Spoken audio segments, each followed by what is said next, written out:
আজ আমার দাদু চলে যাবে নিজের বাড়ি। তো সকালবেলা ঘুম থেকে উঠে আমি প্রথমে আমার থুবড়াটা একটু দেখে নিলাম।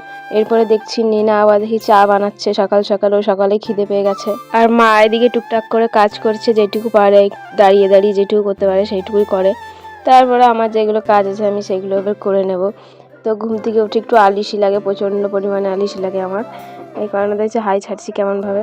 তা দেখি মা আবার ঘরটা একটু ঝাঁটও দিয়ে দিচ্ছে, দাঁড়িয়ে দাঁড়িয়ে যেটুকু পারে আমার মা সেটুকু করার চেষ্টা করে, আমাদের দিয়ে বেশি খাটায় না।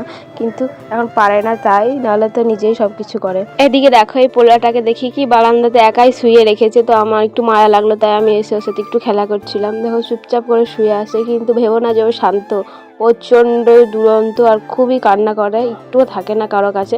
আমাদের কাছে তো থাকতেই চায় না, একটু ফোঁটা থাকবে তারপর আবার কান্না করে দেবে। আমাদের বাড়িতে জানো বা ছোট বাচ্চার অভাবই নেই বলতে গেলে, মানে 6 মাস 7 মাস পর পরই একটা বাচ্চা উদয় হয়, আর সেই বাচ্চাগুলোকে আমাদের মানুষ করতে হয়। তো এই একটা হয়েছে, আবার কিছুদিন পর আর একটা হবে।